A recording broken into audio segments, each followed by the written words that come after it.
I've got to say happy anniversary because my wife told me to, and if I don't, I'll get in trouble, which is a constant thing. Thank you. This is our late version, 7:30. Unexpurgated. What can we get? Beyond the Watershed edition. I was watching the USFL this weekend where they've mic'd up the players, which they probably should have done at Hull on Saturday. But it's not a great idea because they swear all the time, these American footballers. But unlike the NRL, where Sky apologise, they forget to apologise and just let them say whatever they want, which is brilliant. Interestingly, it's the BBC and the Challenge Cup that have done that in previous years. They've actually mic'd up the players, haven't they? That would have been good. Ashton Sims became a star, didn't he? Yeah. And somebody has to edit out all the swear words by half time. Have they asked Louis to do that? He could do that. Yeah. As he said, the prettiest looking water boy at the moment. Oh.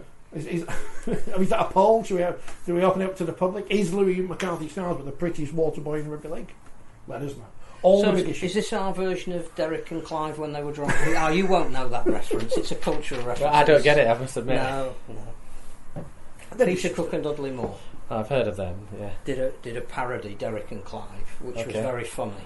Right. Except they also did a couple of bootleg albums where they were recorded when they were absolutely paralytic, where there was very little content other than just a constant barrage of swearing. But at a certain point in time, they were cult listening. Almost sounds like that's an end of season podcast, isn't it?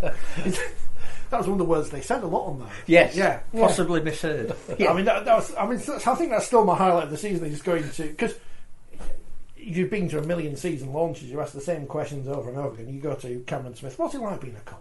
That kind of thing. I'm not sure what he just said there. But. Oh, it's not as bad as listening to Robbie Hunter-Paul yesterday talking about decades, but in his accent he sounded like something completely different, which wasn't his fault. Certainly wasn't talking about anyone else on the panel on the BBC, who I thought were great this weekend. Well, should we? Jamie's asked us about the trial. We'll come up to the trial in a bit because it's all tied into one another, isn't it? A busy weekend for the match review panel, who have sat this morning and released their findings for everyone to slag off on social media, because that is what people do. Great line from Jamie Peacock about the people you can't argue with and win. Teenage daughters don't have one. Referees, you were one. You can't argue with referees, can you? Because they're not going to change. You're not going to change your mind, are you? Once you've decided that some player's done something naughty. Referees have been known to change their mind, but only as a result of information coming from a touch judge or a video referee. Not a player. Never from a player. So that's everybody knows that, but does it still go on? Yeah, it does, as we saw on Saturday. But how many forward passes did you give on the advice of the sound stand? That's the. Well, they would suggest plenty against the opposition and maybe never against. I don't know. Josh Griffin, without being flippant, other contrary behaviour, which you understand from the way it's been worded, is calling into account the impartiality of a match official, which you can't do. Yeah, he's questioned his integrity, and that's what the minutes say, isn't it? And there is no safer guarantee for a player to be red carded than to question the integrity of a referee. But what was bizarre being there was firstly it was after the hooter had gone for half time, yeah. And originally he's given a yellow card, so clearly he's gone over there, let his feelings be known, clearly got no change, but there's no play going on.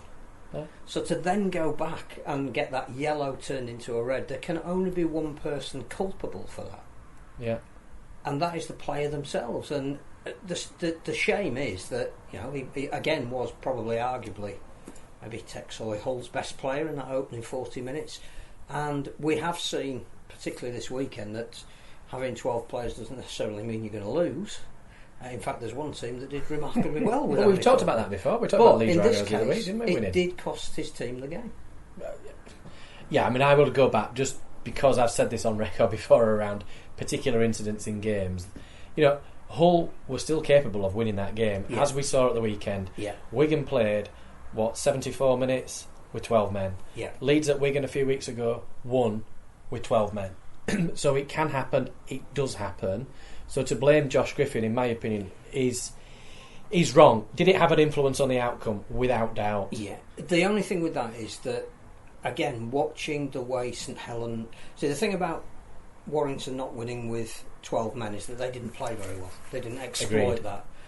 What St Helens did was they hit where Hull were weakest, and they actually won the game in the third quarter when they got 2 tries, hitting the areas roughly where Josh Griffin would have been defending. So it's not necessarily that you're playing with or without an extra player, it's how you exploit that, and St Helens were good enough to do that.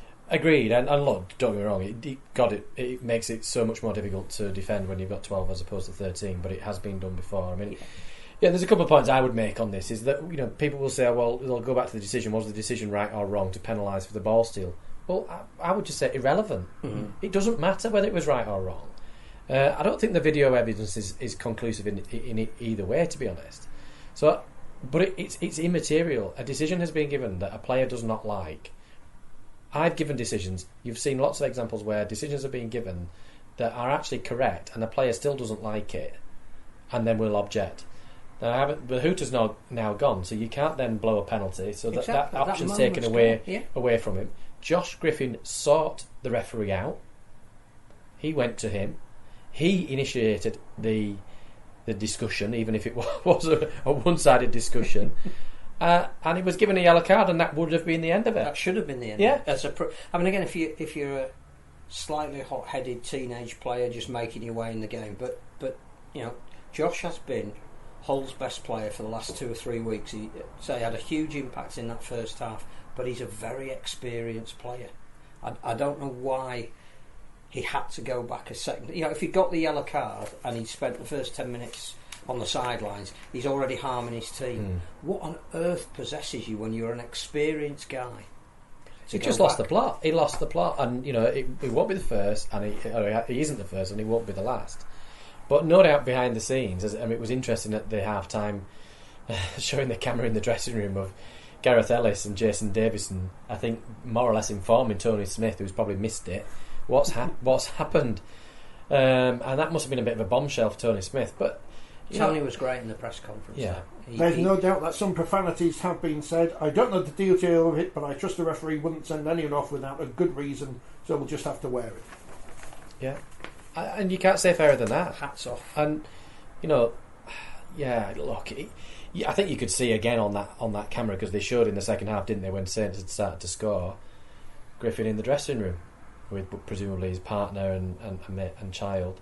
And you know, he looked upset, and understandably, you know, and I'm sure he will have learned a huge lesson. The club will have learned a lesson from it in terms of the wider team. But you know, for people to then go on social media and to blame the referee is just utter dross and madness. I mean, even I got a message direct on my it's your fault. My Instagram. Somebody chose to message me on my Instagram to basically almost ask for Chris Kendall's telephone number, in order so he could then abuse him. I mean, it's just utterly absurd. But what does a club have a responsibility to step in and say, look, you're representing us as a fan of this club, we're not standing for it, you're going to be, you have your season ticket revoked for the remainder of this season, or you're not going to be welcome at the... Because we have to do something. Yeah, arguably, yes. I mean, the difficulty is with some accounts, some people don't want to put the names to them. No. But I was always amazed when, like this person did at the weekend, was quite happy to put their name to something to then abuse the recipient of it. And I had death threats through social media directed from people who were prepared to put their names to it, and police investigated it and attended the person that had done it. So... I mean, you know, it beggars belief that actually some people will be prepared to put their name to it, you know. But it's just twisted. It's a twisted mentality that you seek to blame the referee for a player that has just abused the referee. And now clearly people don't know what was said. Now we understand it's questioning the integrity. But actually, should it matter? No. You know, you can have an opinion on Chris Kendall. You can have an opinion on any referee, whether you like them or dislike them, whether you agree with the decision or otherwise. But I just fail to see why you somehow support a player who's clearly spoken to the referee in a completely and utterly inappropriate manner. The referee's tried one direction, it's failed. and he's chosen he's to done continue it twice. That's the thing that is even more unfathomable. I'd go the complete opposite way and to say I think Chris Kendall did an absolute service to the game, live on the BBC, where you've got a player giving the referee a spray. We now know it's questioning his integrity. And actually, Chris, instead of choosing to ignore it, that happens in other sports, which people generally do not like. Down. Could have left it as a yellow. Yeah, he chose to deal with it entirely correctly. And for me, he should be supported on it. The other thing as well is that if found guilty with it being a grade F offence, it would be a minimum 6-week ban.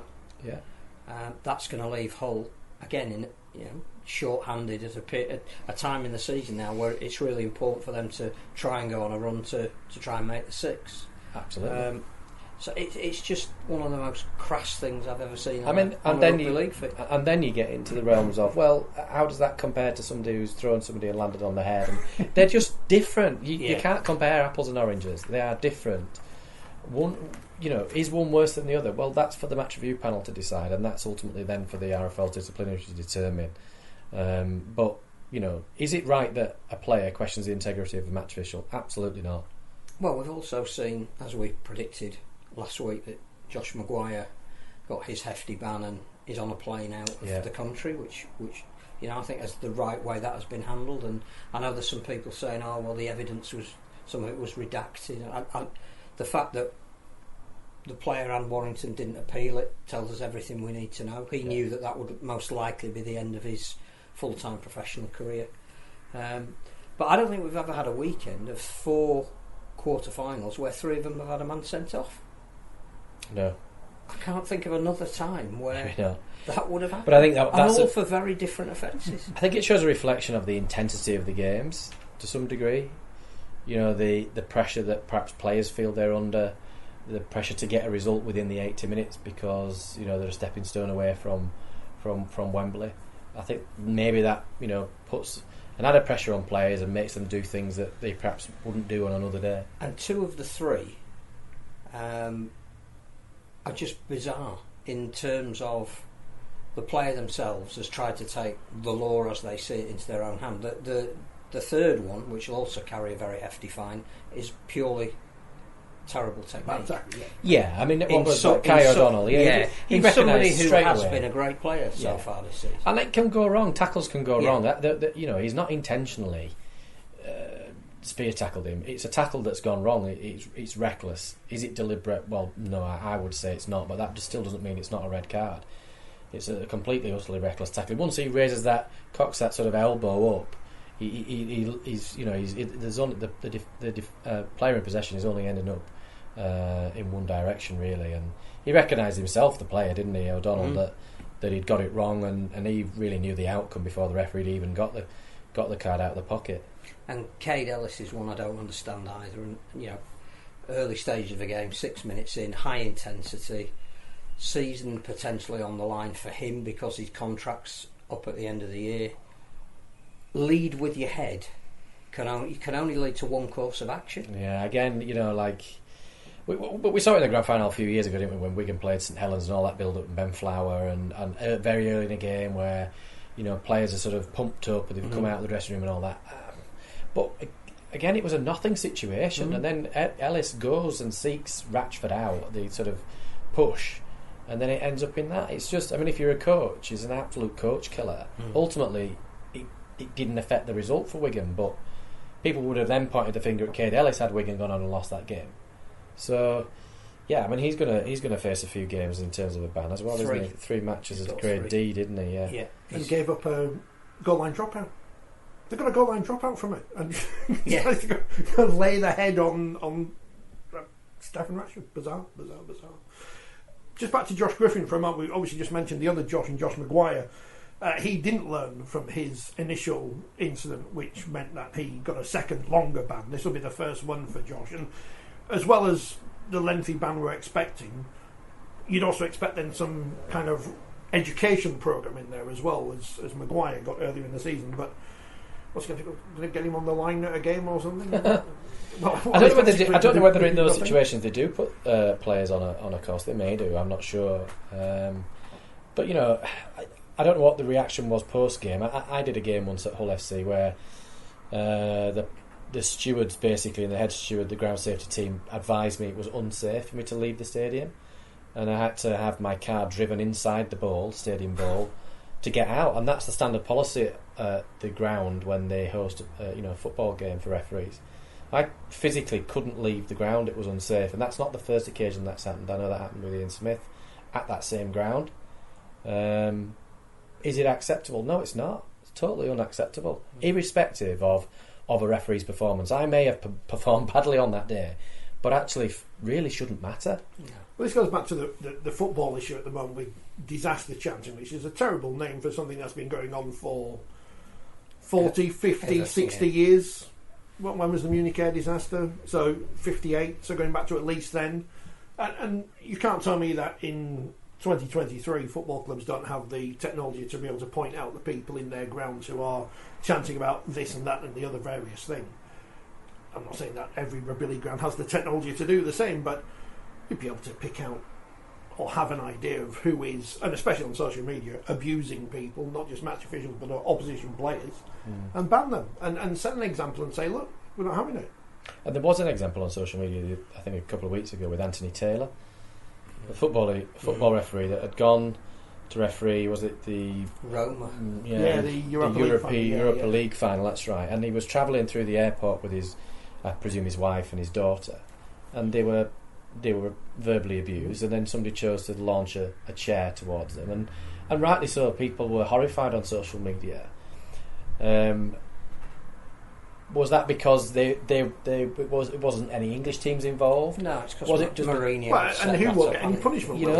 But which is why I think Tony Smith should be commended for, without even knowing the facts of exactly what's happened, immediately went into a press conference and couldn't and wouldn't support his player.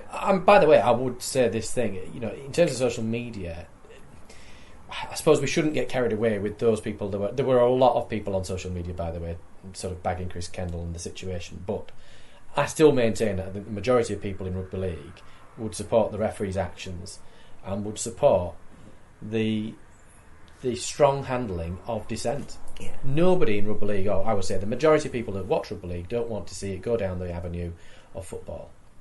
And it's often the minority, isn't it, in any social situation. Those that sort of shout the loudest get heard. Kevin, he's gone a bit Josh Griffin. He says, "Sounds gone, lads," and they say, "Sorry, it was me." Well, cheers, Kevin. There were some shocking tackles at the Lee York game, says Kevin. Not only the man who was sent off, but Zach Hardaker here performing some kind of manoeuvre on AJ Towns. Not quite sure what. He only got a yellow card though, so he's okay. And Les saying, "How did Lee not have 3 sent off?" I didn't watch that game, but Hardaker got a grade C, and then Teamby from York got a grade C, and Tom Nisbet from Lee got a grade C, with O'Donnell getting a D. I think Nisbet's got a couple of games, hasn't he? The others got fines.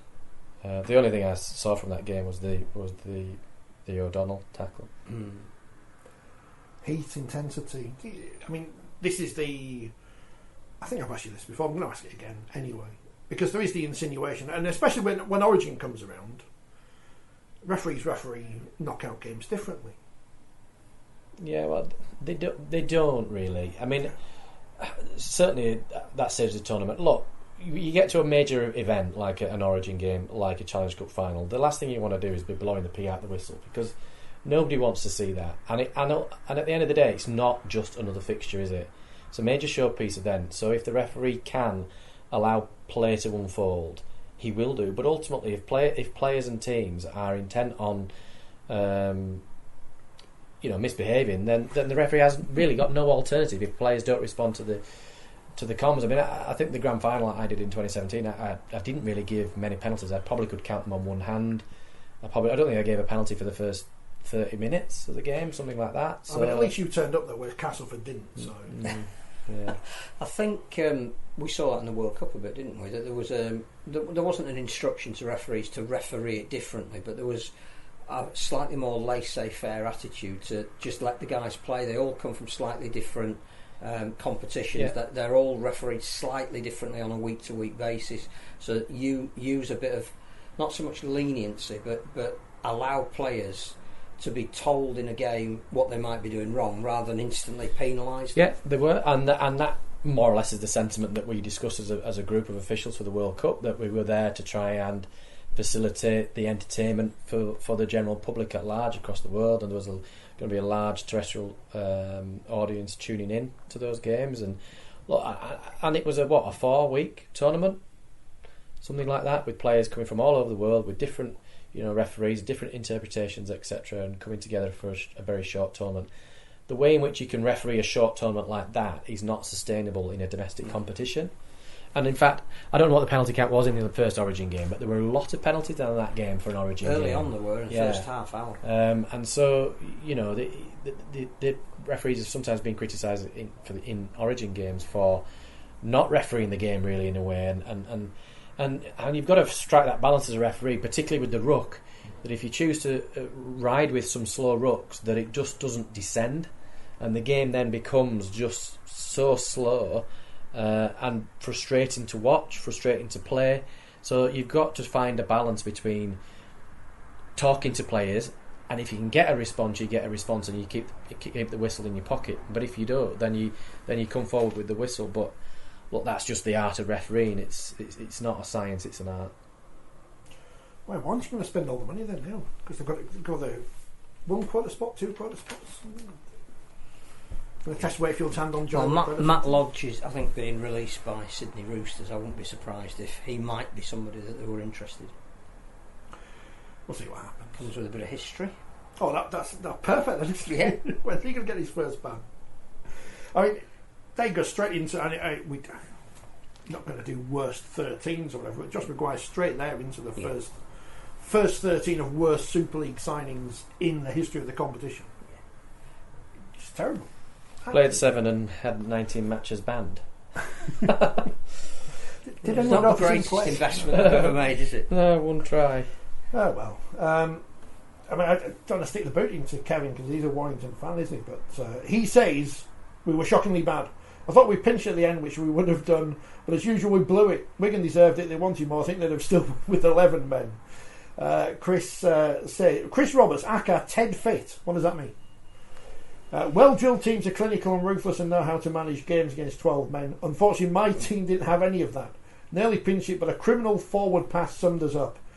There's another thing about Warrington which you might not care about or not. Jamie says they could sign Willie Mason. Or maybe he's in that. He's in the team, isn't he? He's in the team. Warrington still are the parent club of Toby King. Why did they allow him to play against them in the Challenge Cup? I know the idea was he was going to stay at Wigan, but it sounds like he's not going to stay at Wigan. But that seems to be very. That seems amateurish to me. It seems amateurish. Dave Craven in the Daily Mirror interviewed him after the game, and that sort of come out this morning, and even Toby King himself was surprised that he wasn't stood down. Took that as a bit of a personal slight to show Warrington what he could do, and in the end it bit them. I think, if we're going to start with that game, although I would say the one game that's gone under the radar is arguably the performance of the round, and that will be Hull KR, which is almost disappeared out of the 4 games because it was a midday kick-off in a city where another game was being played, and I don't think enough's been made of the fact that is a fantastic result for Rovers, and we'll come back to that because I honestly thought that Salford were a really good outside bet for getting to Wembley. The thing about Warrington, I think, again, is it highlights more than not getting through to the semi-final of the Cup that they're still at a psychological block when it comes to the really big games. I think we said last week this will be a really good test of not necessarily what they might do in this competition, but what they'll be asked to do further down the line when they've made the playoffs and we're into that knockout scenario again, and they're coming up against a really good, well-drilled team. You can't be as expansive as you would like because you're not going to get the space that perhaps you would get in an ordinary league game. What's your plan B? And it just seems to me that without Josh Drinkwater, they are very, very one-dimensional, and that everything falls on George Williams, but he can't pass it and kick it and arrange the attack on his own. And if they'd have gone down fighting, I could have understood it, and it was clear that Wigan are extremely well drilled at virtually 5 drives and a kick for 74 minutes.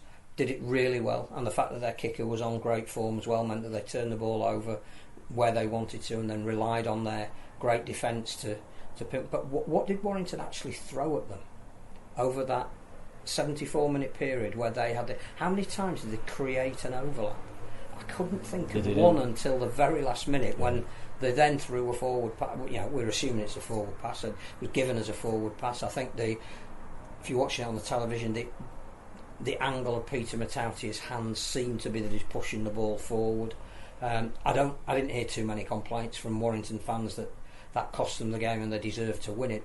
How can you not create enough when you've got that extra man and you want to be seen to be a team that could potentially win a title? They are a bizarre side at the moment. They must so frustrate their supporters.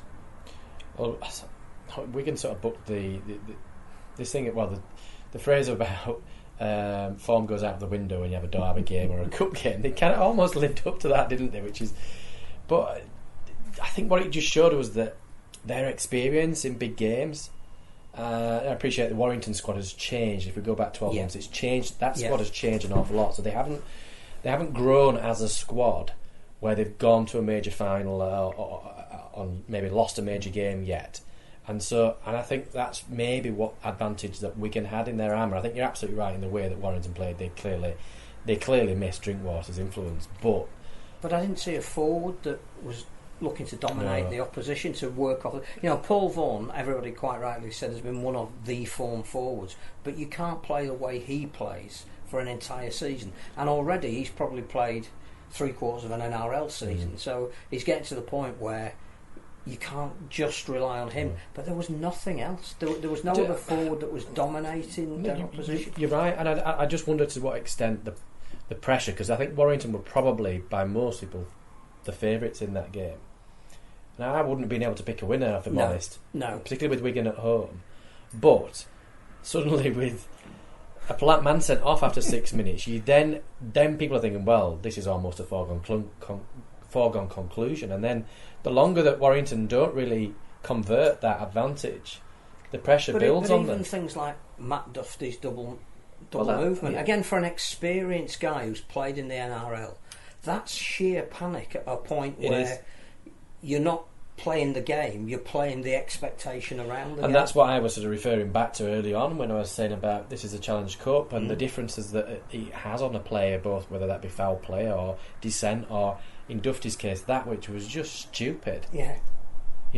And you could see the reaction down Powell. Like, everybody in the ground knew it was a double movement. Yeah. Like, what are you doing? But so that shows you, right, that he's not got that composure that you need to have in those big games, and that was a big game for Warrington. This is where I ask the Warrington fans, because obviously I don't know anything of that. I'm here to ask questions to get the answers. So Josh Drinkwater, as you've pointed out, he's not played. He's a key part of this machine. George Williams can't do everything, and as this point been pointed out by Kevin, feel sorry for Williams. He tries every game. Of course he does. So you haven't got a 6. You put Peter Matautia there, who's not a 6. Would you move Stephen Ratchford then? Does that mean you're moving too many players around because you've got to put somebody else at full-back? Riley Dean's on loan at Castleford. Obviously you can't bring him back, but who plays 6? Who stands next to or near Williams to let Williams do what he can do best? Play 6. You've got to find somebody to play Like 7 7. in But when you pre-season or going into a season, when you plan a squad, you have a squad for a reason. It's not just a 30-man game or even a 17-man game. It's a 25, 28-man game. And, they should have had a plan going into the season, knowing that, well, if Drinkwater's injured, this will happen, and if Williams is injured, this and clearly they don't rate Riley Dean enough to keep him in that first team environment. That they were happy for him to go to Featherstone and then come back and now go to Castleford. Clearly they don't think he measures up. They didn't think Morgan Smith did. But this is where if you have a reserve system... Well, it's also where your recruitment is wrong, because you cannot rely on Drinkwater and Williams to play in every game in a season, however good they are. But also, if you looking at Roby and what's going to happen with Roby next year, if he's finished it, St Helens have to find a replacement. Now, if that's going to be Darryl Clark, which is what the rumour is, but Roby was always going to retire, so you have to have a transition plan in the same way that you and it's not just Roby players retiring, it's that in a year or two after him they'll lose people like Makinson and Percival and Lomax. Yeah. They're, that is the issue for teams like Manchester United in football. Dare I say Leeds, because people laugh when I say that when that golden generation retires, what you've got is a void, because the problem you've had is that you can't keep hold of youngsters who are talented because they're never going to get an opportunity. So you miss the crop, you let go some of the people that then play very well at other clubs, and you have to rebuild, and rebuilding can take anything between 5 and 7 years. Yeah, but I see that's where for me. But I don't think Warrington. I think they've gone out and signed some good players, but there's some holes in that squad that was going to come and bite them at some point. I think official man of the match, Harry Smith, because again he was extremely influential in the way he took his team. But for me, Ethan Havard was different class. Oh, it's awesome, wasn't it?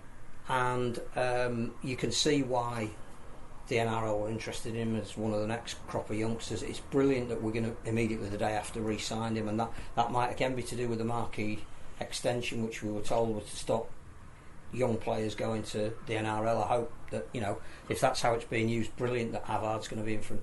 But there's just to counter your argument of the pressure of players in a cup tie and not being used to winning those big games. Those Warrington players are far more experienced than Ethan Havard is, but he looked absolutely made for that game. But sometimes it's amazing that youth, in the same way that you see when you ever go skiing, you see kids of age like 3 and 4. I brought my ankle walking down the look like skiers? Yeah, well, I've only ever been skiing once, but you see young children flying down the slopes without an element of fear, and that's what I'm trying to say. That actually, sometimes when you are inexperienced, you don't have that same level of pressure and expectation. And he knew he was going to be playing long minutes because they'd lost a forward, so he might have played the odd 10 minutes here or 20 minutes there, but he was going to play virtually as long as he was standing. He'd be out there, and maybe he thrived on that. But again, it's almost as if, where was the Warrington player who took the lead of Ethan Havard and said, I've got to match that kid, because if he's just a young lad and he's doing this, I'm a bit more experienced than him, I need to up my game, and they couldn't, which for Darryl Powell must be extremely worrying, because he's taken them from being, I need to change the entire squad so we haven't got the right mentality, to I now think I've got the right players, we're playing a lot better, we're in a better position than we were this time last year, to now still being questioned about have they got the mentality. True, but again, I would say, we mentioned this last week, Warrington are second in the table. Yes, they've lost in the quarter-final. They're in a far, far better position than they were last year, and this is not going to get fixed in 12 months. No. If they go on and win a grand final, that will be an unbelievable achievement. Yeah, and people based on what they did last year. Forget this game. So look, you don't come in as a new coach and expect to change it within 12 months, even 2 years, I would say. So the only saving grace was Josh Thewlis, who was fantastic. As Chris has said as well. Maybe they could sign Grant Millington to play halfback. That's said from the Darryl Powell playbook. I can fill a quarter spot. That might be cheap, but I don't know. He might play before Luke Gale does. I'd stick Ryan Sheridan out there still. Maybe Darryl. What do you think? But they did seem a little bit threadbare in that Peter Matautia has some great strengths. He's clearly someone who knows what Darryl wants, because he specifically recruited him from Castleford. He's versatile, but I think even he would admit he's not a playmaker.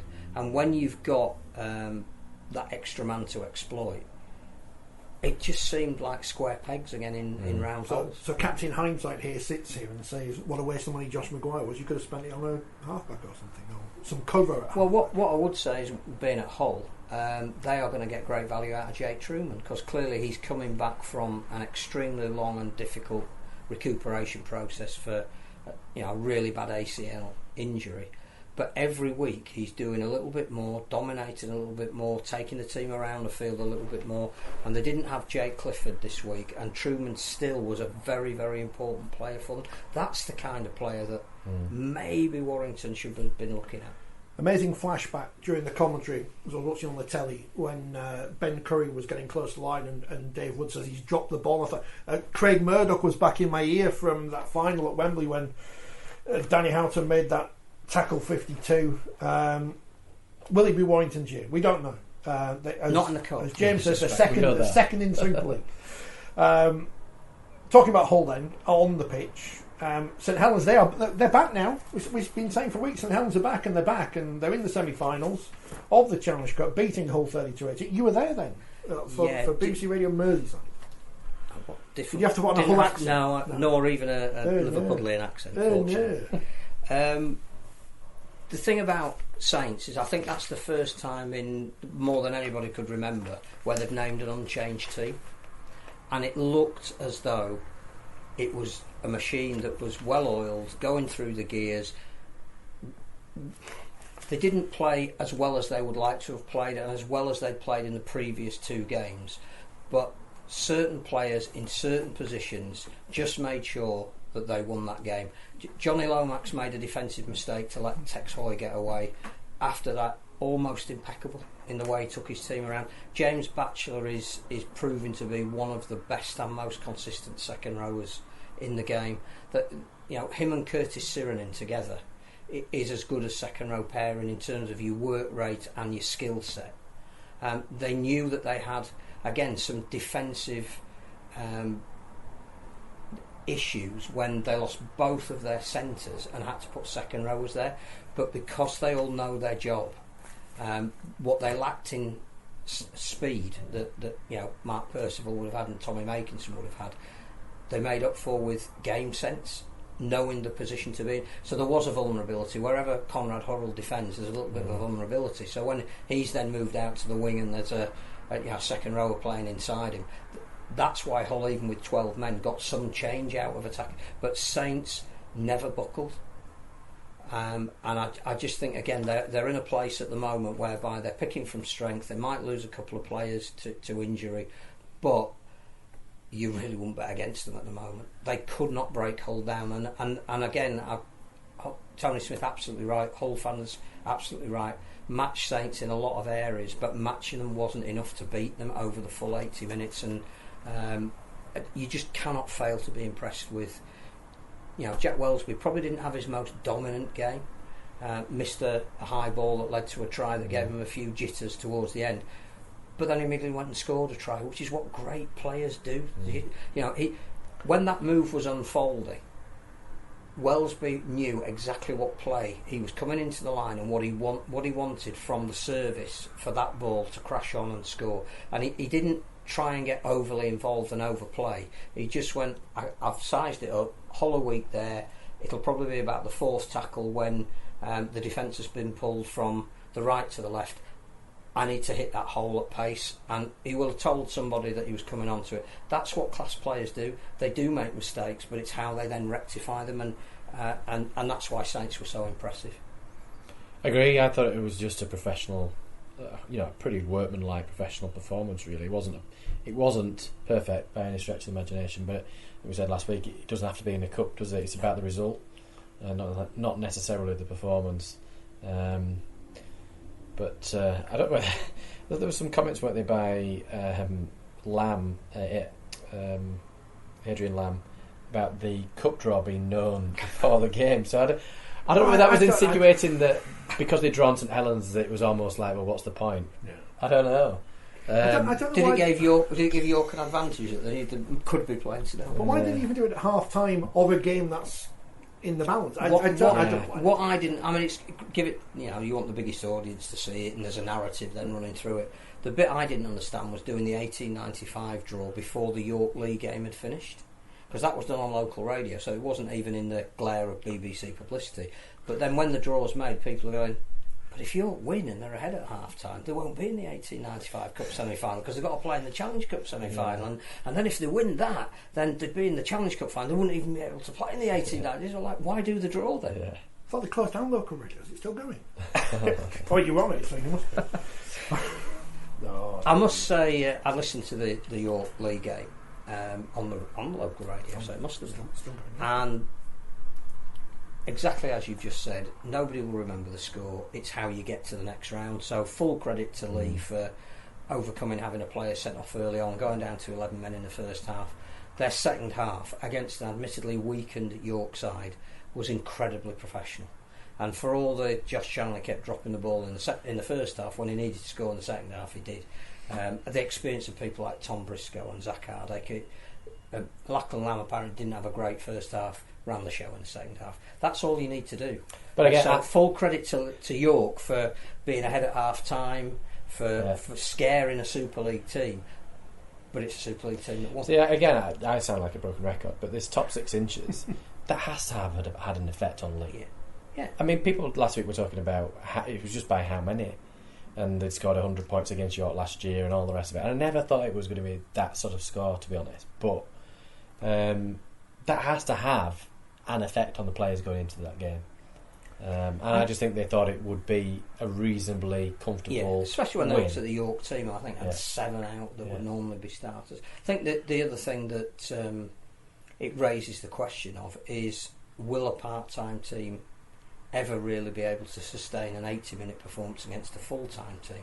Because you are going to be worn down purely by the fitness that the team playing at the higher division and the intensity they have to play at, and the fact that they train every day of the week, that even if tactically they are poor, physically they're going to win that battle. And is that not a counter to the suggestion that the Challenge Cup could go to a Champions League format where you would have, I don't know how the structure would work, but you would have a championship club, I'm assuming, in each of those groups, who then have to play probably 2 games or maybe 3 games against Super League opposition. So you're potentially looking at 2 or 3 one-sided games. And I think we've been talking about this for years on this podcast, on various different outlets that it's gone about. It's not about constantly changing the format. In fact, it's not even about changing the format. It's about recognising that full-time and part-time is oil and water. And there isn't any reason why you couldn't have 2 competitions that were equally as valuable that ended up at Wembley, but the teams don't meet each other. Batley are 80 minutes away from making Wembley for the first time in their history, which would be astonishing.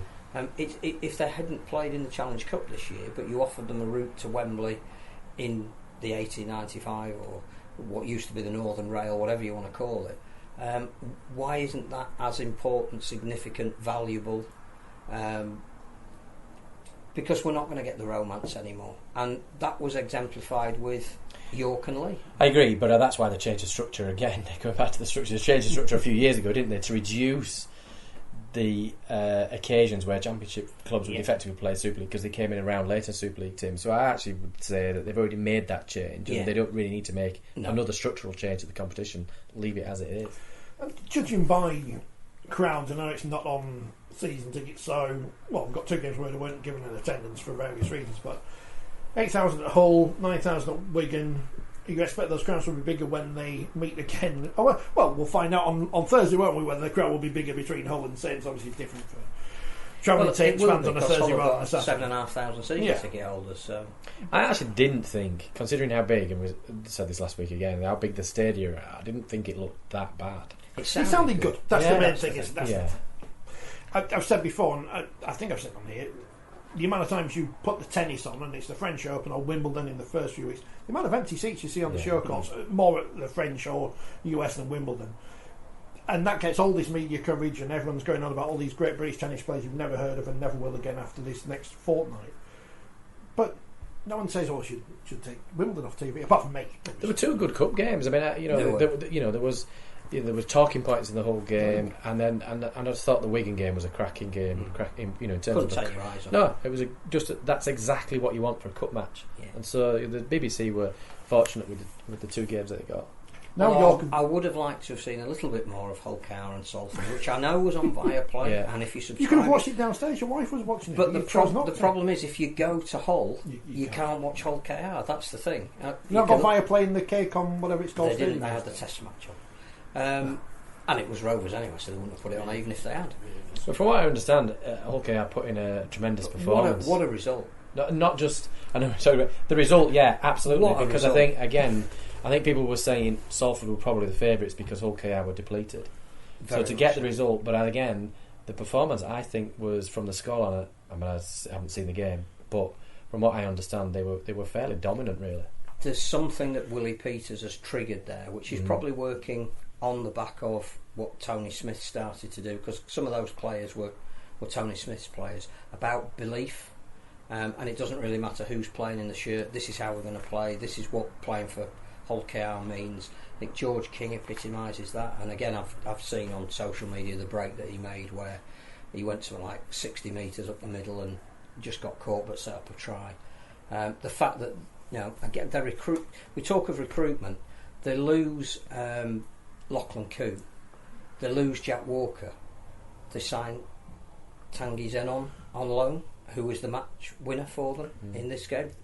They're losing Ryan Hall for a minor operation. They've signed Fuad Yaha, who's coming back. Not bad, is he? To me, that I'm not saying that Hull KR's recruitment is better than Warrington's. What I'm saying is they have got their recruitment right. That they're not only that, but they must have space in the cap to bring players in, mustn't they? So and there's careful management of that. They've got investors as well who are giving them a rosier future in terms of how they're going to develop the club. But also, I suspect a little bit more money to make sure the salary cap is spent to its limit. And their key half-back that was grabbing all the headlines in the start of the season, he's out injured for another extended period of time. But yet Rowan Milnes then comes in and dominates the game. So compare that to Warrington. Exactly. Yeah. I mean, I don't want to stick the boot into Warrington. I'll come back to them in a minute. Stephen's asked us what we made of the sendings off. If you rewind, Stephen, you'll see what we said in full. But generally, they're all right decisions. The one decision we didn't cover in that game was the Brad Fash tackle, which... Yes. Those same Hull FC fans that were having a go at Chris Kendall for being utterly biased for sending off Josh Griffin entirely justifiably, didn't see them object to Chris Kendall not sending off. Which proved to be Brad Fash. Proved to be exactly the right decision in terms of the disciplinary. Yeah, and I was watching the game and I thought that they handled it correctly. And then at half time, Jamie Peacock and John Wilkin wasn't it? I think. Yeah, it was. They were saying at half time that they should have been sent off. And I was like, what? Really? I didn't get it because for me, Fash is just in a tackle, his arm doesn't move, he falls, and for me it was just accidental. And ultimately that's how Match Review Panel have clearly judged it. So, I think he got it right on the game. And that was proven. I think that the thought on the media benches, which again is not a barometer of any knowledge whatsoever, was that they probably thought we should have had a sin binning. Because you only see it at normal speed, it was our side of the pitch, and it looked as though contact had been made with the head, even if it was unintentionally. And I think the thought around certainly the people that were on the radio that were discussing it at half time was he was lucky to get away with not getting a yellow card. As it turned out, exactly the right decision. But you could see on social media everything from between he was correct or it was just a penalty to send him off and hang him. There was everything in between. So, you have to be guarded, I guess, when you look at that. Cyclops itself has a more unbiased view on rugby league than people on social media. Yeah. Have we spoken enough about Hull KR Salford now? I would have liked to have seen more of. No, I've seen the highlights. I've seen this. I was just when I heard the teams. Yeah. When we looked at the way Salford have played, when you think that you're close to Wembley, which is somewhere Salford have been and wanted to go back to, because the year that they played there, unfortunately for everybody, there wasn't allowed to be a crowd. I thought the way they were playing on a beautiful sunny afternoon, with all their key players out there, that they would be a side that would be in the semi-finals and possibly back on their way to Wembley. So for Hull KR to win and win so comprehensively, it's just a huge credit to them. You can't see this at home, but I've got this lovely picture on my desk that I've been waiting to use for ages, which is from that final. It's Richard Agar and Luke Gale. Remember Luke Gale? Remember Rich Day? Yeah, I think that's after you'd asked him something and Luke Gale invaded the press conference. But he's 35 this week, Luke Gale. So congratulations to Hull FC's Luke Gale. If you've read the paper, you'll know why. If you're not, I don't know anything. So Kevin has asked a rhetorical question, because I know he knows the answer, because he's put 2 question marks at the end of it, and I think he knows we know the answer. The money Warrington have wasted in recruitment the last 8 years, they just seem to panic buy or panic in renewing a player's contract and overpay. In the panel's opinion, who's responsible for this? John by David Fafita again. The buck stops to whoever signs the checks. Part of it is understandable that they've now gone 2, possibly 2.5, 3 generations since they've won what is now deemed to be the major prize. They are understandably obsessed, but to do that, you've got to do it relatively quickly. So you're always buying, rather than developing. But you look at every club who has won the grand final, there is a core of talent that they have developed. And if I have a problem with Warrington, it's not their recruitment, it's more that they don't give enough space to develop players and allow those players to come into the team. And now got, Matty Ashton, who I know they signed as a young player from Rochdale, but Thewlis. Didn't come through their system though, did he? It was a signing. But young enough to be developed then into the Warrington way of doing it. Toby King and George were signed from Huddersfield's academy. They don't develop players, and I think if you don't develop players and you're prepared to wait the 5, 6, 7 years it takes to get a kid in your scholarship and through your academy and into your, if we ever do have a reserve grade, into your first team and into your culture and build a team around a core of kids that want to win together and come through together, you're always going to be wide of the mark. Part of developing a player is not just playing in an academy, is it? It's actually playing in the first team and being given that opportunity to make a mistake. And that's the whole purpose of having a system which is a playoff system. And allowing them to make mistakes. Yeah, but they don't have to win every game. No, that's but the thing about kids is they are not... If you feel you're under pressure to win every game to get to a grand final and win it, you're not going to risk putting a young kid in who might cost you a game, miss a tackle or misread a 2-on-1 or whatever it might be. But unless you do that and they learn through those mistakes and you're prepared to take the time to get 4 or 5 of them through together, you're not going to win anything. No. And Wigan, Saints and Leeds have proved that. Then look at Castellana. Was it like last year they ended up forced, I think, in a situation whereby, I think I refereed the game actually, they played Wigan the last round of Super League and they were forced to field a really young side. Yeah, they had about 14. Yeah, but I think, and not just that one game. Now. St Helens did that the other year when they played Castleford. I think by doing that you reap the benefits. Well, Tanguy Zenon was one of the players who was player of the match this week, playing for Hull KR, who played in that Catalan team, who's learning his trade and at some point may well take over from Sam Tompkins when he retires. But Warrington don't seem to want to do that. Jamie says, imagine if Wyre would have kept hold of Harris and Sculthorpe. So if Yestin Harris had never gone to Leeds and then never gone to Rugby Union, would Bradford Bulls still be the original Bradford Bulls and not the new Bradford? Unintended consequence. Yeah. Chris says, could an unpredictable, creative team like Lee or Hull Kingston Rovers lift the cup, or will the mindset of knowing Wembley be decisive? I mean, hopefully win, because I've obviously got my 5 on them, haven't I? But semi-finals are very strange beasts. I wouldn't be surprised if one of them throws up what might be termed a surprise result. I think Hull KR will, depending on who they'll need as many of their frontline players up. And the good thing for them is it's 5 weeks away, so they might have a few back. Excuse me. They're going back to Headingley, where in 2015 they beat a very Warrington team that were deemed to be very hot favourites. So I think Hull KR will not be phased by playing Wigan. They've already beaten them. They beaten them, and then they just narrowly lost, didn't they? Yeah. So that to me is, I don't. If Saints bring their A game, Lee have now got 4 players banned after this week. They will hit some injuries at some point. There will be some players who they'll need to rest who've played a hell of a lot of games already. They are an ageing side, and it'll be very interesting to see what depth they've got to cover that. Until we get to that week when that game's being played, I wouldn't like to say, but I do think Hull KR have a chance against Wigan. And Lee, by the way, I've already beaten St Helens this year.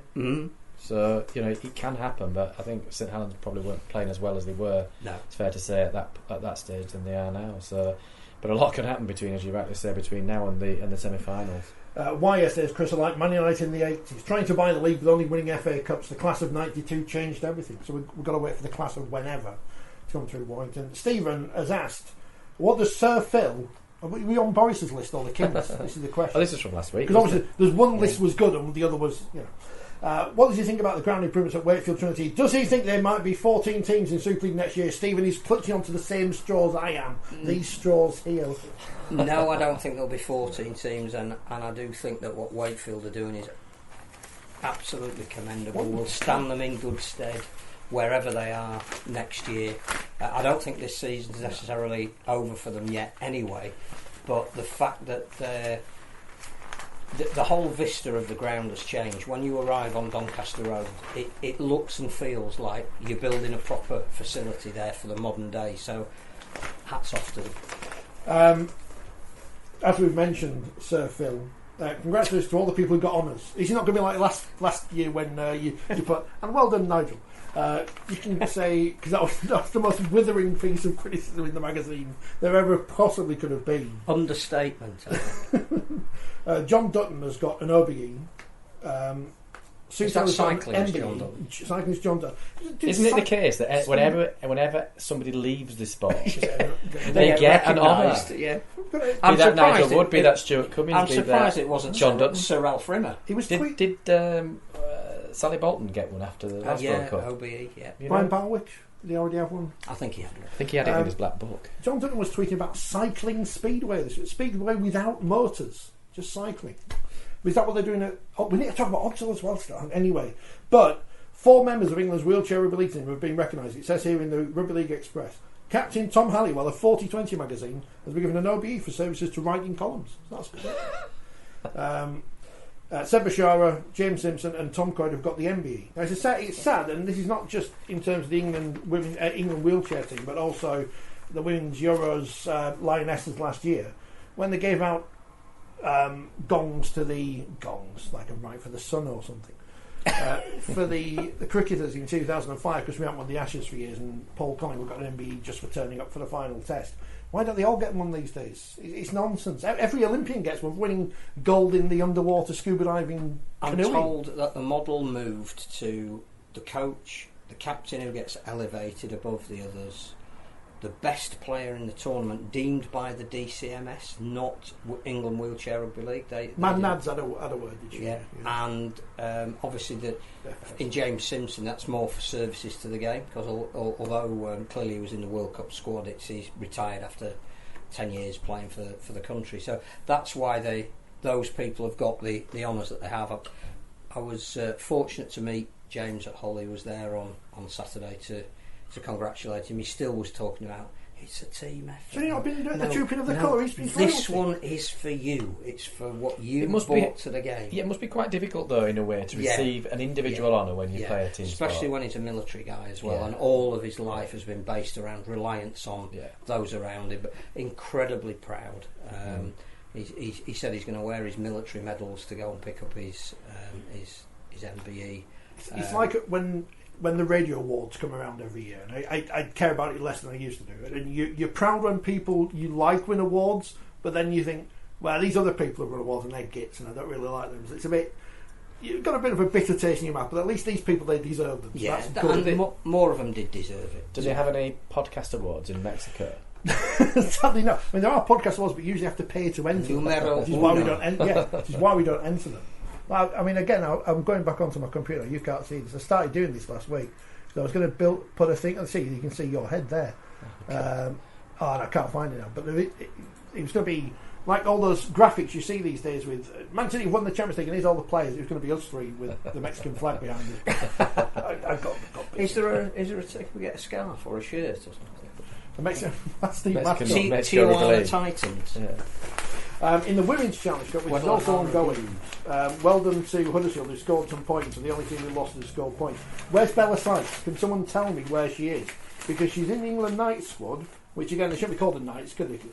As we asked Clint Goodchild at the start of the season, why they're not York Knights anymore? Because it's, they're out female Knights.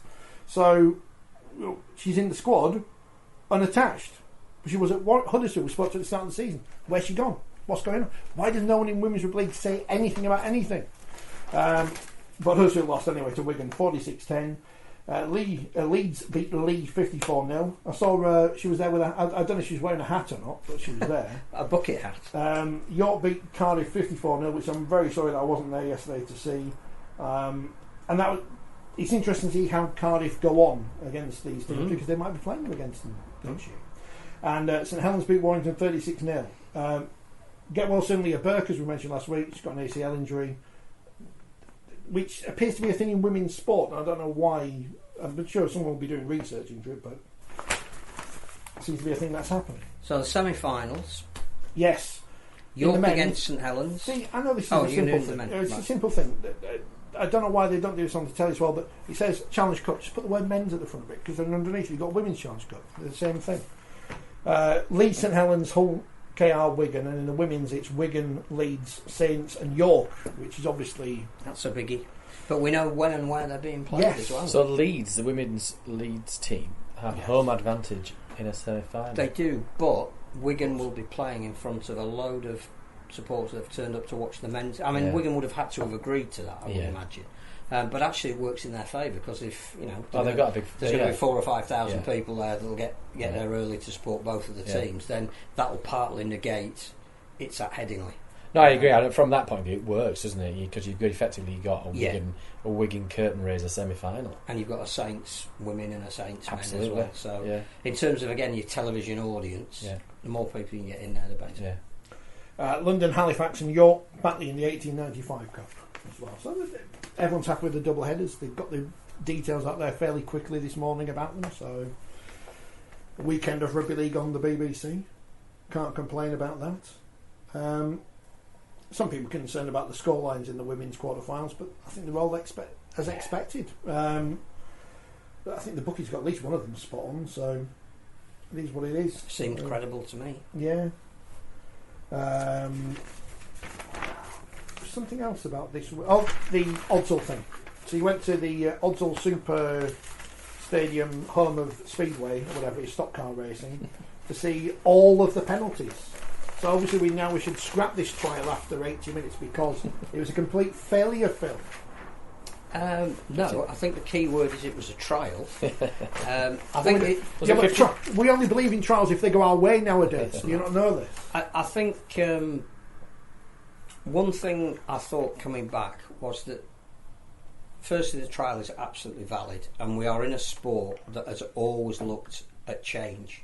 And most of the time that change has been around trying to make it a faster, more entertaining spectacle so that people will pay their money, and in a professional environment that keeps clubs going. This is for safety reasons, so it's a different imperative, but we've never been afraid to look at things or change things. If we went down to 13 men 10 years after we broke away from Northern Union, well, from Rugby Union came Northern Union, so we've had red and yellow cards and 4 and 6 tackles and all that kind of thing.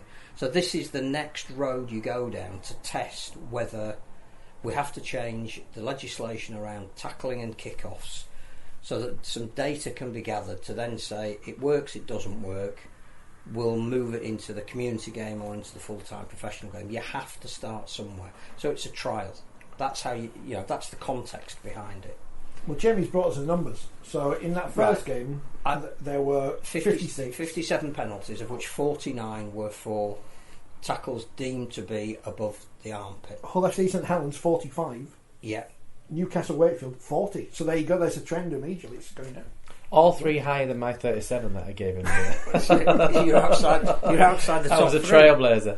So the thing about it is, I do believe these trials should have been played behind closed doors. I think the difficult thing watching it at Oddsall with a crowd of about 250, 300 people is clearly the imperative for doing it and the reason for being there is slightly tainted by what you're watching. So it needs to be, you go in there to watch an entertaining spectacle and you're seeing 57 penalties in 80 minutes. It's a bit stop-start. The other thing though, the other side of that is 82 points were scored. So it didn't mean that because there were 57 penalties there wasn't any rugby. And as it happened, the team that offloaded the ball more won the game. And that happened to be the team that didn't have quite as many penalties awarded. So, I suppose if you go with the stat penalty try. In that game it was penalty try. I think there were only about 4 sets that didn't have a penalty in, and where the penalties tended to come in blocks. But then step back and look at it again. The players have been taught for a month that the rules were going to change. You're doing that in a very controlled training environment. Put them in the heat of battle and instinct takes over. You then look at what the referees have got to do. Not only have they got to police everything that they would in a game, and it tends to be younger referees in the academy, but the young referee who I thought didn't let any of extraneous stuff phase him in any way whatsoever, was wearing a camera. So again, I think that was so that it could all be filmed and analysed later. I think there wasn't anybody saying he was getting the decisions wrong. The fans were saying there were just too many of them. And the referee would have hated that. Yeah, and the players would have hated it. The coaches again are saying, I've told you to sort of slow the ball down, but now all the techniques I've told you, there's some of them you can't use anymore. Yeah. The other thing that struck me as well was that if as a coach, when you get used to how this is being played, you tell your players to duck into a tackle if they're carrying the ball, the target area means that the tackler is almost invariably going to be hitting above the armpit. That's particularly if you're defending on your own line. So if you're a nippy little hooker or a scrum half and you're bending down and you're trying to get the ball out, you're going to get hit in an area that is deemed to be illegal. So there might have to be some adjustments when we've looked at it. We didn't really see whether the 40-metre kick-off made a difference or not. Part of the reason for that, didn't really have 40-metre lines at Hodsall. Because the pitch is too I'm going to say they didn't have them at Hull, did they, until they had to repaint the man. pitch. Yeah, oh dear. So, but the thing is, we have to do it. We have to measure it, and we have to analyse it, and it will change. There's 24 games, I think, in the whole trial, and analyse the data at the end, not make a judgment on the beginning. But I spoke to a couple of the young players afterwards, and let's face it, we're bringing this in for them because we want them to have long and enjoyable, safe careers, and we don't want them to have any medical issues when they've retired. And whilst they were, again, there were a couple of players I spoke to who played in pivotal positions, and they were saying for them it was a bit too stop-start, but they understand and appreciate why it's being done, and for that reason it's worth doing. I just think we shouldn't have done it in public, particularly the first game. Quite possibly. Because there were media there, they were reporting on it, and Hodsall is full of dust. Jamie's mentioned there should have been played pre-season. Academy players are playing for contracts and development. Was there a reason why it's been introduced mid-season? I don't think the research was at a level where they could have brought it in any earlier.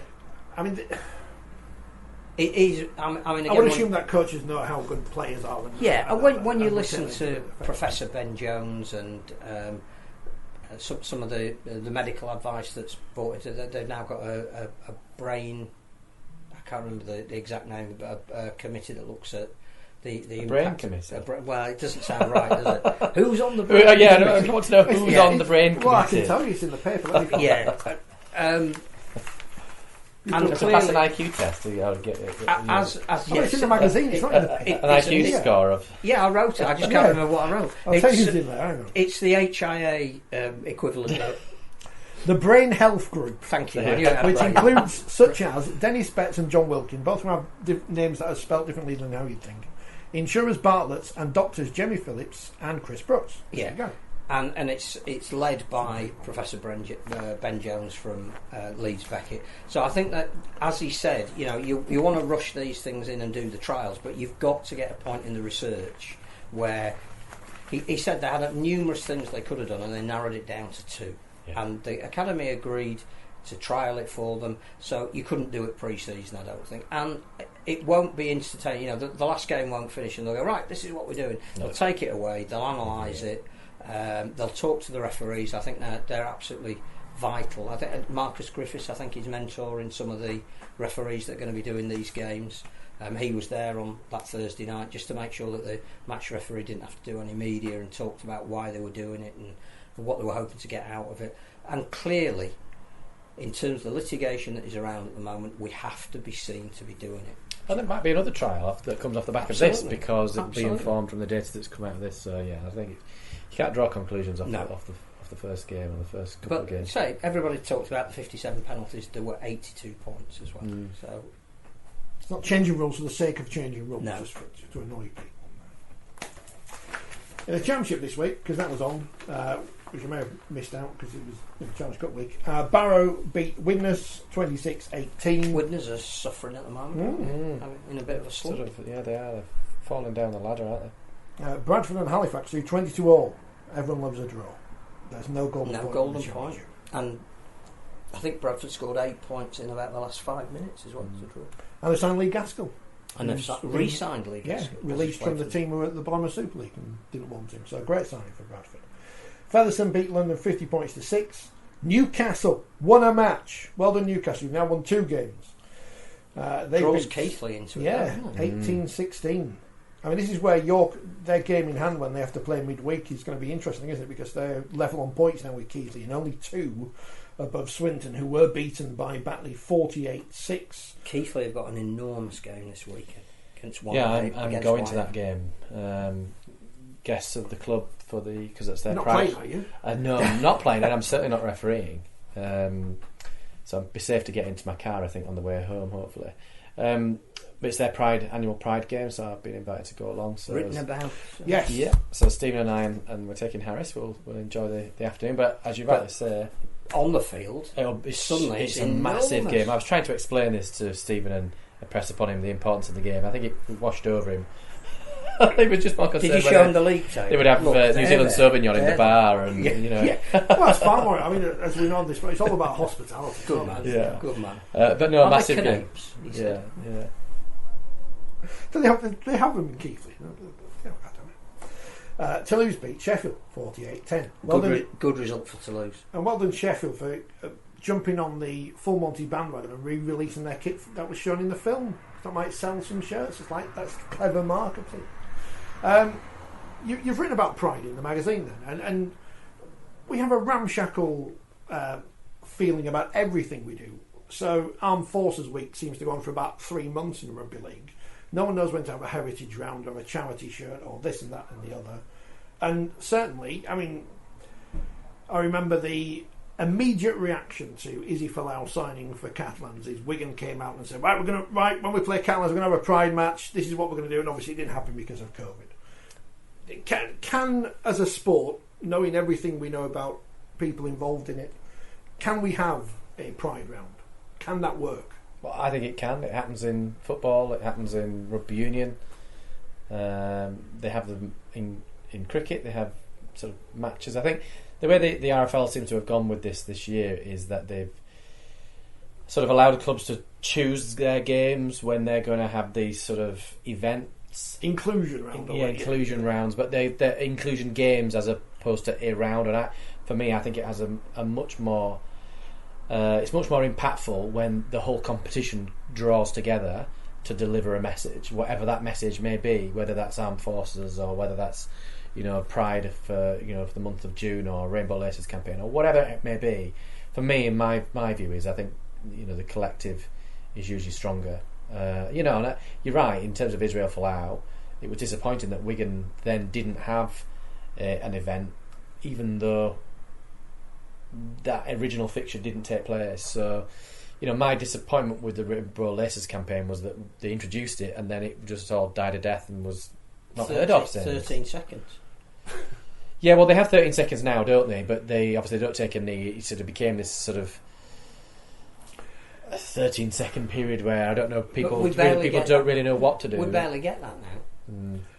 I'm trying to word this thing carefully because I got in trouble before on this programme. Not from people, but from the RFL. Because I thought we bottled the taking the knee thing. And Wakefield, the club, completely screwed it up, didn't they? In that game at Headingley. And then we had to have mandatory diversity training. That was fun for me on teams. There are obviously people who aren't going to want to support it for whatever reason. So how... Lawrence fault. Well, at least we can sell him some flags to burn. At least he makes some money off it. How do we do something where we know there will be, not a backlash to it, that's the wrong phrase, but there will be opposition in varying levels to what we want to do? I think that's so difficult, isn't it? And it was a minefield trying to navigate that through that time when some players would take a knee, some players wouldn't. And people were then being pilloried because they didn't or they did, and I don't know is the answer. That is the difficulty in it. And I think in terms of sort of a Rainbow Laces type round, and it doesn't have to be that, but when they did it before, players were given the laces, and it was up to the players that if they want to wear them, they can. If they don't, they don't, and that's absolutely fine. I get that. It doesn't have to be just about wearing a pair of laces. It's about making an event of it, and that might be something that you do off the field. It doesn't necessarily need to involve the players, is what I'm trying to say. So it doesn't have to be a one-in, all-in mentality. And obviously that's where the NRL encountered difficulties with Manly, didn't they? And the players didn't want to play, and we've seen that in other sports, in football more recently, I think in France, haven't we? By the way, I don't get that. I don't get this issue about religion supposedly stopping you. I think, interestingly, today, the mayor in Keighley, interestingly because it's their Pride game, he's basically suggesting he's now going to have to resign because of his comments, because he appeared with a Pride flag and then apologised for appearing with a Pride flag. Basically, he said someone put this flag in my hand. Offended his religion by doing so, and in doing so, he's now had to resign. So, look, it's a minefield, this whole woke business that people talk about is a nonsense in terms of that phrase being bandied about. Look, it's about being respectful to one another. That's it. And I think, look, you have to respect people's individual circumstances and views and beliefs. And look, if somebody doesn't want to participate in it, they shouldn't be forced to do something. So it doesn't have to be that everybody has to wear a pair of rainbow laces or everybody has to take a knee. Having said that, clubs like, I think it was St Helens and Huddersfield, I think were two of the teams that did unanimously take a knee. And I think that was largely because of players within that squad addressed their squad about their feelings on the subject. So where there was player buy-in, you got the whole team buying in. And why wouldn't you? Because it's a team sport. Absolutely. So in the same way that, now I'm working at CBRE for this month, I spoke to my colleagues in my office about my personal experience of coming out and the abuse that I'd received as a gay man. And that was an impactful story for people in that office. And they, a number of individuals came up to me and spoke to me afterwards and said, how interesting it was and how much they'd sort of learnt from it. And I'd learnt things preparing the article that I did this month and preparing that presentation. And just because I'm gay doesn't mean I know all the facts and figures around Pride, So it's about just learning and helping each other and supporting each other in whatever it may be. So I don't know. I think sometimes people sort of jump on bandwagons. But to Keithley's credit, if they can do it, any club can do it. Yeah, honestly, when I went last year for the first time, it was enlightening. You had people from every possible age range just joining in and enjoying it. It was just a family atmosphere. Enjoying it for what it was as well. It was just a bit of fun. There was a drag queen in the hospitality room where we were. It was hilarious. It was just a bit of light-hearted fun, and sometimes people get a little bit too serious about these things. And if that opens up a new audience, then so be it. You look at the areas like Batley, for example, about and perhaps Oldham, maybe another club and others, where actually tapping into that local population is really what the future of the club should be. And isn't that what inclusive in its widest sense should mean as well? Absolutely. That you're not excluding anybody. You don't have to include everyone, but you're not excluding anyone. No. I don't know what to say after all that. I feel like I should come up with some glib comment about drag queens or something that I've mentioned. But Manuel, I have mentioned that there's no chance of getting a rugby league player on Celebrity MasterChef until they drag up. The drag queens are everywhere these days. For years they weren't on telly, now they're everywhere again. Yeah, and look, for me, actually, RuPaul's Drag Race, which is huge, I hate it. I don't watch it. No, you have to like that. Exactly. You don't have to. No, Stephen loves it. I hate it. We're different. People are different. So just because you're gay doesn't mean you have to like RuPaul's Drag Race. People are different. Or Frankie Goes to Hollywood. Probably a cultural reference again outside of it. Who were brilliant by in League Put One. Them on YouTube. In Two League tribes. Dewsbury beat Mike Reed's going to ban it or something. Oh, that's Relax, wasn't it? Even more reason to find it on YouTube. Not that Mike Reed. Dewsbury Rams beat Rochdale 42-0. Hunslet beat Cornwall 36-6. The jarring nature of this programme. Let's jump from topic to topic. North Wales 62, Midlands 24, Oldham 22, Doncaster 28. Sounded like a great game. Yeah, that was the big game in the League One, wasn't it? And Workington 34, London 6. That was all the results this weekend in football, in rugby, whatever it is. Women's Nines on Saturday. That's at the Salford City no Stadium. longer AJ Bell, but Salford City Stadium. Big game in League One, though. There, Dewsbury Oldham again this week, isn't it? That's a big game. So wasn't that a draw a few weeks ago? Yes. And that was the game where they let everybody in for free, and it was a sellout at the Vesta. I think Dewsbury played on Friday night as well. I don't know. That's 2 consecutive weeks where they played on a Friday night. I'm not sure why. Maybe they maybe that's a good night for. I don't know. Now the football What else season's goes on in over. Dewsbury on a Friday night? Yeah, probably. Well, not a lot goes on a Sunday afternoon. Never mind a Friday night. Hull St Helens on Thursday. Friday then it's Cass Warrington, Hull KR Wakefield, and Leeds Huddersfield on TV. That's a great pick for Sky. I think that's the game of the weekend, Yeah. not because it may necessarily be the best game in terms of the rugby. I'm sure it won't but, be. My word, there'll be some nerves Drama, there. drama. Somebody's season ends. The loser of that game. Seasons and employment. I hope not. Well, I mean, I hope not as well. I'm just, But yeah, the clamour for yeah. the head of the losing coach will be enormous after that game. Sheffield Although the last game they played was 18-17, so this could be a draw after goal. In fact, they have had a draw after Golden Point. It's 1-0. Oh yeah. Sheffield Newcastle on Friday, along with Dewsbury Oldham. Saturday, it's everything in France. Catalans, Lee, and Toulouse, Bradford. So there you go. You can watch the women's nines in Salford because there's nothing else on. And on Sunday, Salford, Wigan, and in the Championship, Batley, London, Halifax, Barrow, Keighley, Whitehaven, Widnes, Swinton, York, Fev, and in League One, North Wales, Hunslet. Don't know where that will be played, do we? I guess not. Maybe that Nant Conwy again, I don't know. And Workington Midlands. So lots of rugby league going on this week for us to talk about next week. I think I'm going to go to Bellevue on Sunday to see Wakefield versus Hull KR in the Women's Championship because I've not been to see them this year. And I feel like I should. I feel like I'm letting them down by not going to see them. You can't wear the shirt and not go and support. No, I know. So, well done Wales winning the Celtic Cup as well. In wheelchair, that is. Yeah, we spoke about the. I've taped the Welsh version of the One Show to write about in a magazine, but I realise there's no subtitle. I haven't taken the subtitle since it's all in Welsh. So I'm hoping. I've not watched it. I'm hoping. Is it Google Translate? Yeah, I'm hoping someone speaks English at some point. But if you ever watch the football on BBC Alba, which I know you don't do, but they'll have the commentary on, and the commentary will be purely in Gaelic. But then the summariser speaks in English halfway through. It's weird. Sounds a bit like BBC Radio Merseyside. Hey, to be honest. on that bombshell. Is there anything else you haven't mentioned? No. Right, we're done. We'll be back next week. We'll get some flags up and stuff. And are you going to come in track next week, Phil? I'll try. Might have to have a shave.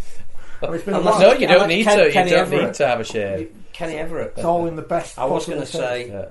Cupid stunned, No, but I didn't. well, we start as we finish. I once won a fancy dress prize working in Mustang Sally's in Wakefield, dressed as a nurse. So that was good. Oh, we've all done that. But I haven't. Haven't you? Oh, I've been in a flower bed dressed as a nurse. That's another story.